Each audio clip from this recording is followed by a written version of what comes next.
Assalamu alaikum, my dear students. This is 10th class, and the subject is English, and the topic is another short story, that is The Servant. And this is written by a Russian poet.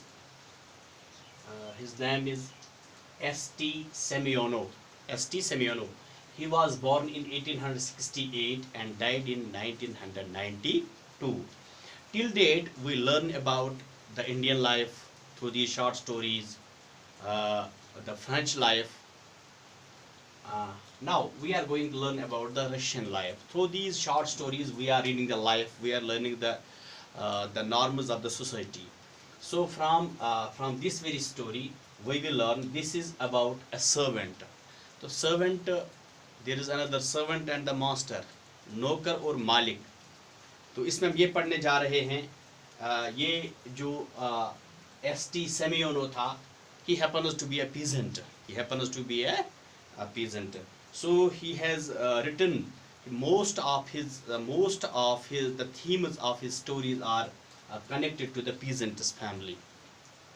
So this story, if we will read the introduction of the story, this is a touching story of a peasant lad. ये एक लड़के के मुतालिक है. उसका नाम होता है जरासिम. जरासिम होता है उसका नाम. तो ये जरासिम क्या करता है?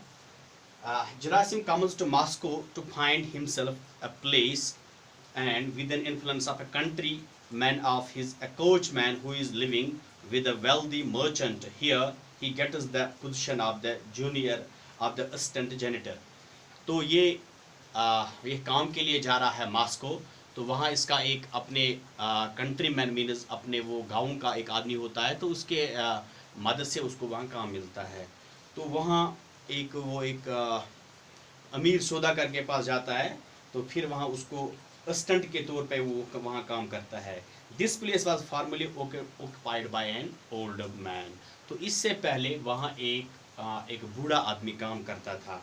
It was by the advice of his coachman that the merchant sent away the old man. तो चूँकि ये जो ओल्ड मैन था, ये बूढ़ा आदमी था, ये वहाँ काम ठीक तरह से कर रहा था, लेकिन इस कोचमैन की वजह से इसने उसको वहाँ से निकलवाया और अपने दोस्त को वहाँ एडजस्ट कराया. And put the young lad and the lad arrives in the evening to begin his work. तो जब वो वहाँ पहुँचता है अपने काम पे, तो and in the yard hears old man's complaints in the servants room. चूँकि वो नौकर के कमरे में था, तो इसने वहाँ इसकी जो वो कुछ कह रहा था, ये जो बूढ़ा आदमी था, चूँकि अब वो जाने वाला था, वो कुछ कह रहा था. जब उसने वो सुन लिया, उसने उसकी शिकायत सुन ली. वो कह रहा था कि मुझे खामखा में यहाँ से निकाला जा रहा है.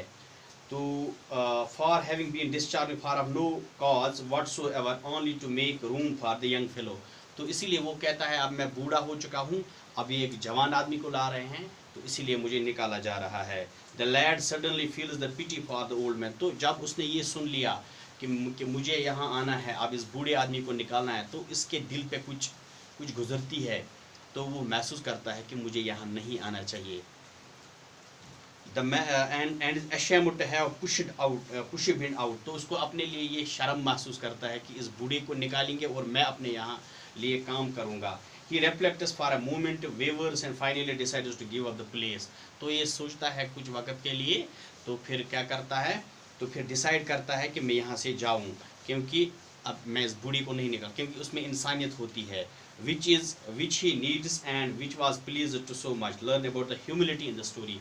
उस कहानी से हमें पता चलता है कि इंसानियत जो है, कि एक इंसान में जो इंसाफ होगा, इंसानियत होगी, तो इंसान को कभी कभी अपना नुकसान भी कर सकता है.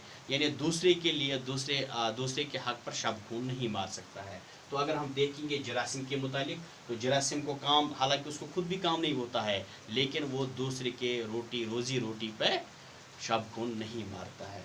If you will look at your page number 147. Gerasim returned to Moscow just at a time when it was hardest to find work, a short while before Christmas, when a man sticks even to the poor job in the expectation of a present. ये जो जरासिम होता है, जरासिम is the man character here. जरासिम is the man character here. तो ये Moscow जाता है काम करने के लिए उस टाइम में जब काम पाना बहुत ही मुश्किल होता है, क्योंकि क्रिसमस था, तो क्रिसमस से पहले लोग ज़्यादातर काम की तरफ जाते हैं ताकि इनको क्रिसमस गिफ्ट मिले। तो for 3 weeks the peasant lad had been going about in vain seeking a position. तो 3 हफ्ते के लिए वो दर बदर की ठोकरें खाता है, इधर उधर जाता है, लेकिन उसको काम नहीं मिलता है। He stayed the relatives and friends from village. तो वो मास्को में अपने दोस्तों के पास जाता है, अपने गाँव वालों के पास जो वहाँ होते हैं, काम करते हैं, उनके पास रहता है। And although he had not yet suffered a great want, लेकिन अभी इसको ज़रूरत महसूस नहीं होती है। वांट मीन्स हियर कमी, shortcoming. It is disheartened him that he, a strong young man, should go without work. तो उसको अपना ज़मीर जो है वो मलामत करता है कि मुझे ऐसे नहीं जाना चाहिए, मैं एक जवान आदमी हूँ, तो मैं बेकार कैसे रिश्तेदारों के पास जाऊँ, दोस्तों के पास खाना खाऊँ। Gerasim had lived in Moscow from early childhood, चूँकि उसने मॉस्को में बचपन गुजारा था। when still a mere child he had gone to work in a brewery। तो इससे पहले जब वो छोटा बच्चा था उसने एक ब्रेवरी में काम किया था। Bravery here means the wine shop.